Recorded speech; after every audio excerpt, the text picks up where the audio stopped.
Good morning student. तो आज मैं डिप्लोमा 2023 के स्टूडेंट के लिए आइसोमेरिज्म यानी समावयवता का क्लास लेकर आया हूँ। तो देखिए समावयवता किसे कहते हैं, सबसे पहले इसको समझना है। तो देखिए एक ही अनुसूत्र से व्यक्त होता है यानी अनुसूत्र सेम रहता है और संरचना सूत्र यानी स्ट्रक्चर उसका जो है से डिफरेंट रहेगा, अलग अलग रहेगा। जैसे ब्यूटेन, तो ब्यूटेन जो है तो ब्यूटेन का बताइए क्या सूत्र होता है, C4 IH होता है, आपका 10 होता है, ब्यूटेन हो गया। तो ब्यूटेन के देखिए दो समावयवी होते हैं यानी ब्यूटेन जो है से दो तरह से इसका स्ट्रक्चर होता है। देखिए C4IH10 तो अनुसूत्र सेम है। तो देखिए एक ऐसे जुट गया, इसको कहा जाता है नॉर्मल ब्यूटेन। इसमें C 4 ठो है, देखिए 1 2 3 4।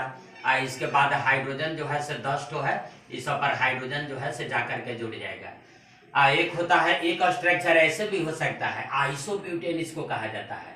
इसमें भी C 4 ठो है और H जो है से 10 ठो है, तो ये आइसोब्यूटेन आपको हो गया। तो नॉर्मल ब्यूटेन एंड आइसोब्यूटेन, इसका स्ट्रक्चर देखिए सबका स्ट्रक्चर अलग अलग है, लेकिन इसका संरचना सूत्र अगर कोई कहेगा तो C4H10 है। तो पूछा जाएगा कि ब्यूटेन के कितने समावयवी होते हैं, तो दो समावयवी होते हैं। इस तरह से जुड़ सकता है, दो तरह से, तीसरा नहीं होगा। पेंटेन देखिए C5H12, तो इसके 3 समावयवी यानी 3 आइसोमर होते हैं। देखिए कैसे जुड़ सकता है, कैसे जुड़ सकता है, कैसे जुड़ सकता है। अगर ऐसे सीधा सीधी जुटेगा तो उसको कहा जाता है नॉर्मल पेंटेन। देखिए पेंटेन का है नॉर्मल पेंटेन। यह जो है से ऐसे जुट गया तो इसका नाम है आइसोपेंटेन, आइसोपेंटेन। और इस तरह से एक जुट गया तो इसका नाम है नियोपेंटेन।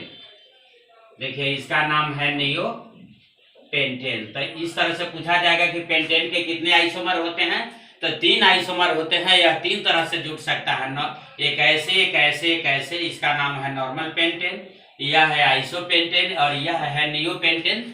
और संरचना सूत्र तीनों का अलग अलग है, लेकिन अनुसूत्र जो है सेम है। उसी तरह से देखिए एक हम बता रहे हैं आपको प्रोपेनॉल माने, तो देखिए प्रोपेनॉल जो है से बता रहे हैं। तो देखिए प्रोपेनॉल में देखिए OH एक यहाँ जुट गया है, एक यहाँ जुट गया है, लेकिन संरचना सूत्र में अलग अलग हो गया, लेकिन इसको जो है से अनुसूत्र कहा जाएगा। तो देखिए C 3 ठो है, H आपका H7 और OH, देखिए OH का पोजीशन अलग अलग है। यह जो है से आइसोमेरिज्म है। तो आइसोमेरिज्म का एक काइंड है जिसका नाम है क्या कि फंक्शनल ग्रुप आइसोमेरिज्म। तो उसका जो है से यह उदाहरण है। तो देखिए यह जो है से क्या आ गया, प्रोपाइल अल्कोहल, प्रोपाइल अल्कोहल। तो प्रोपाइल अल्कोहल इसका जो है से दो आइसोमर आपको आ गया। तो आइसोमर में जो है से इसी तरह से होता है कि संरचना सूत्र आपका जो है से अलग अलग रहेगा, लेकिन अनुसूत्र जो है से आपका सेम रहेगा। उसी तरह से जो है से और हम बता सकते हैं कि जैसे C है, तो देखिए ऐसे है, यहाँ मान लिया ये ऐसे आ गया, और इसके बाद जो है से देखिए ऐसे है, और यहाँ पर जो है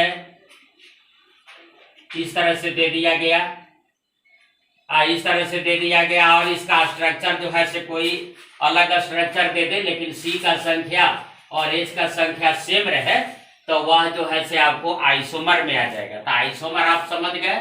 आइसोमर में क्या होता है कि एक ही अनुसूत्र से व्यक्त होने वाले वी यौगिक जिनमें रचना अथवा विन्यास में भिन्नता होने के कारण उनके गुणों में भिन्नता होती है, वे एक दूसरे के समावयवी कहलाते हैं, और इस गुण अथवा घटना को समावयवता कहा जाता है।